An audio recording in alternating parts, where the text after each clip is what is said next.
Muchas personas se preguntan ¿cuándo será el fin del mundo? Especialmente cuando suceden grandes catástrofes naturales y guerras sin sentido.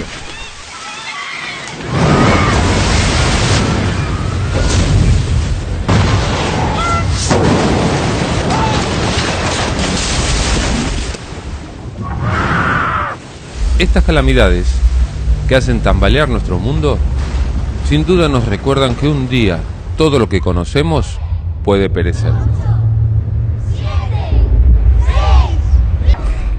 Pero por otro lado, hace mucho tiempo que las personas temen y hablan de un final. Pero aún estamos aquí.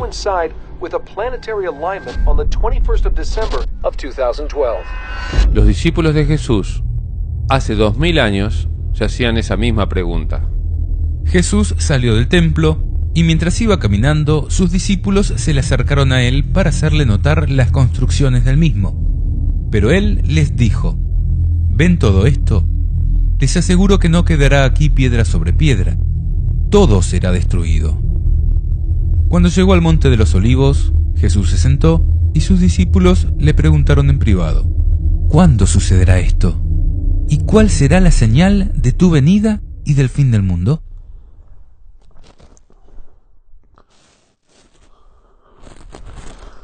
Jesús contestó esa pregunta. ¿Por qué? Porque el Señor no hace nada sin revelar su secreto a sus servidores, los profetas. Lo que podemos notar en la pregunta que le hacen los discípulos a Jesús sobre las señales de su venida y el fin del mundo es la estrecha relación que existe entre estos dos acontecimientos, la segunda venida de Jesús y el fin del mundo. Y he aquí la primera gran sorpresa.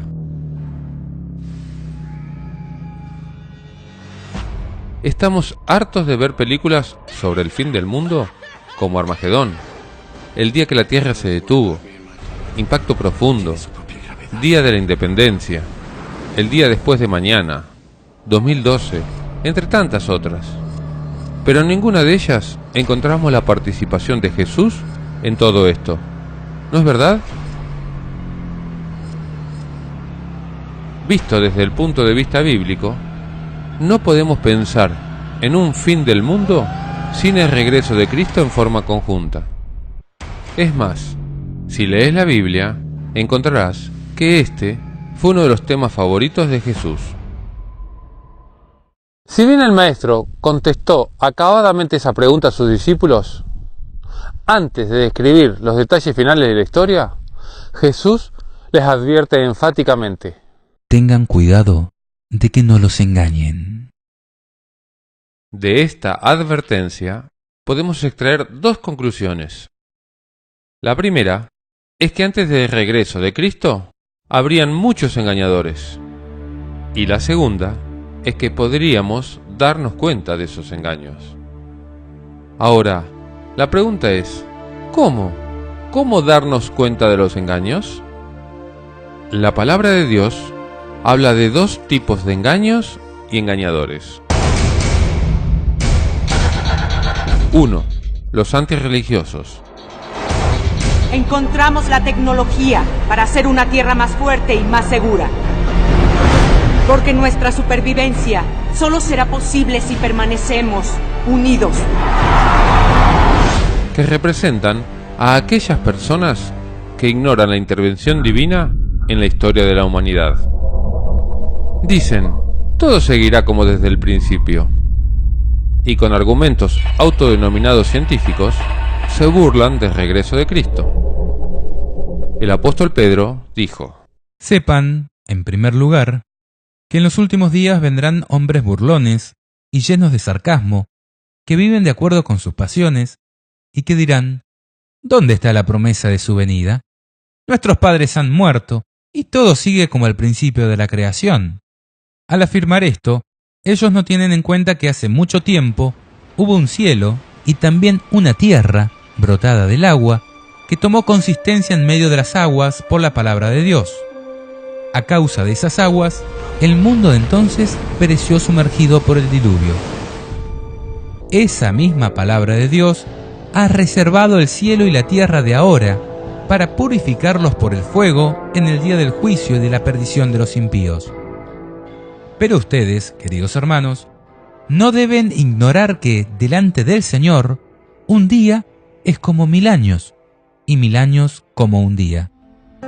El Señor no tarda en cumplir lo que ha prometido, como algunos se imaginan, sino que tiene paciencia con ustedes, porque no quiere que nadie perezca, sino que todos se conviertan.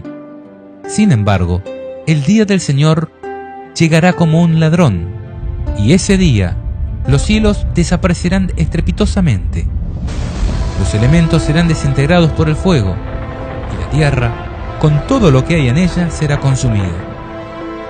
Ya que todas las cosas se desintegrarán de esta manera, qué santa y piadosa debe ser la conducta de ustedes, esperando y acelerando la venida del día del Señor.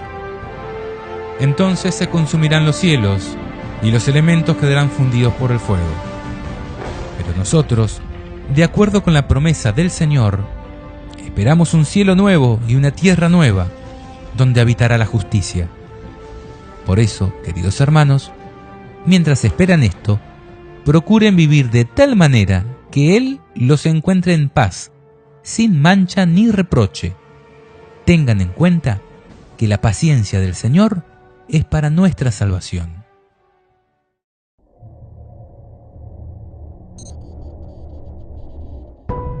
Pero también habría engaños y engañadores religiosos. En mi boca Y estos son los está el peores. poder de la vida y de la muerte.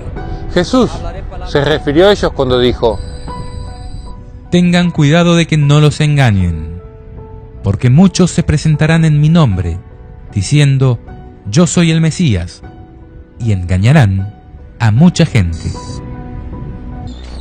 con el objetivo de engañar a multitudes, a lo largo de la historia, muchos han creado y crearán falsas representaciones de Jesús. Al respecto, San Pedro dijo: De la misma manera, habrá entre ustedes falsos maestros que introducirán solapadamente desviaciones perniciosas y renegarán del Señor que los redimió, atrayendo sobre sí mismos una inminente perdición. Muchos imitarán su desenfreno, y por causa de ellos, el camino de la verdad será objeto de blasfemias. Llevados por la ambición y valiéndose de palabras engañosas, ellos se aprovecharán de ustedes.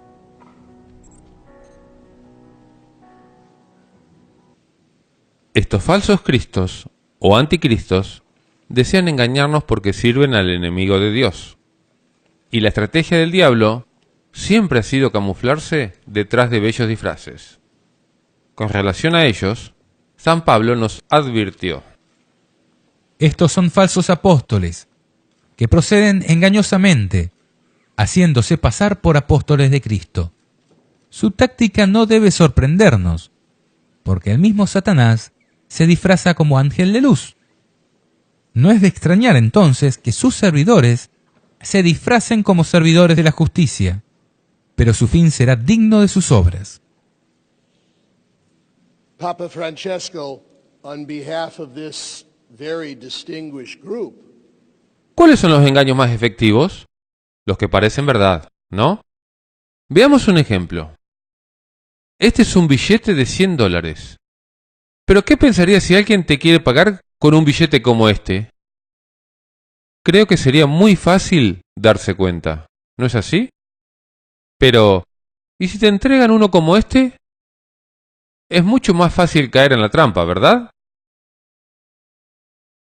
Los falsificadores no son ni tontos, ni buenos, ni bien intencionados.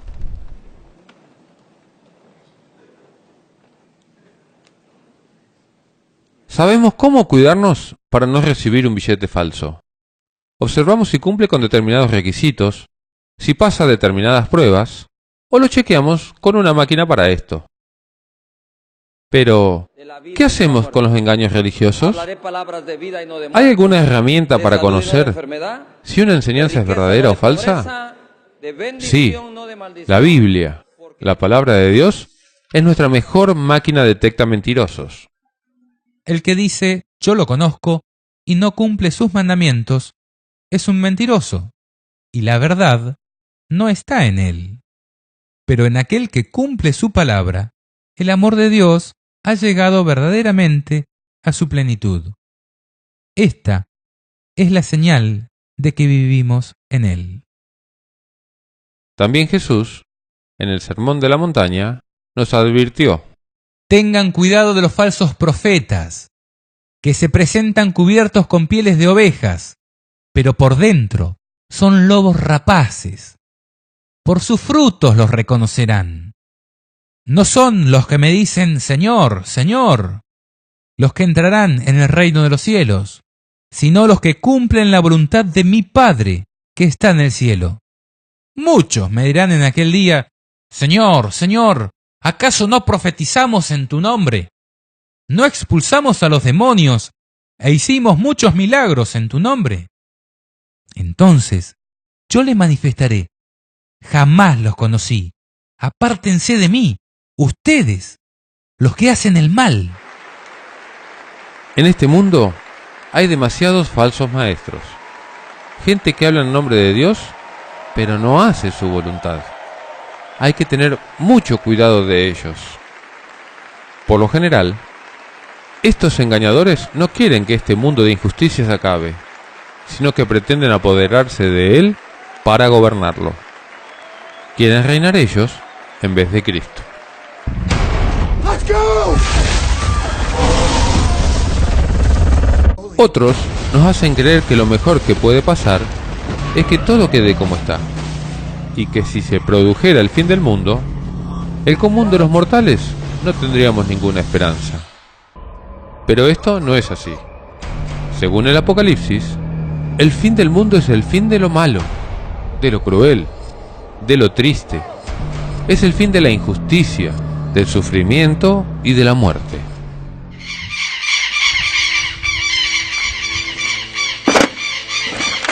El fin del mundo incluye el regreso de Jesús en gloria y majestad, y con él un nuevo mundo sin dolor. Mirá lo que relata la Biblia. Después vi un cielo nuevo y una tierra nueva, porque el primer cielo y la primera tierra desaparecieron, y el mar ya no existe más. Vi la ciudad santa, la nueva Jerusalén, que descendía del cielo y venía de Dios, embellecida como una novia preparada para recibir a su esposo. Y oí una voz potente que decía desde el trono: Esta es la morada de Dios entre los hombres. Él habitará con ellos. Ellos serán su pueblo, y el mismo Dios estará con ellos. Él secará todas sus lágrimas, y no habrá más muerte, ni pena, ni queja, ni dolor, porque todo lo de antes pasó. El que estaba sentado en el trono dijo: Yo hago nuevas todas las cosas. Y agregó: Escribe que estas palabras son verdaderas y dignas de crédito. Ya está. Yo soy el Alfa y la Omega, el principio y el fin. Al que tiene sed, yo le daré de beber gratuitamente de la fuente del agua de la vida. El vencedor heredará estas cosas, y yo seré su Dios, y él será mi hijo. Pero los cobardes, los incrédulos, los depravados, los asesinos, los lujuriosos, los hechiceros, los idólatras y todos los falsos tendrán su herencia en el estanque de azufre ardiente, que es la segunda muerte. Para los malvados, el día del Señor va a ser el día más trágico de la historia. Pero para los que lo esperan y se arrepientan de sus pecados, va a ser el día más feliz.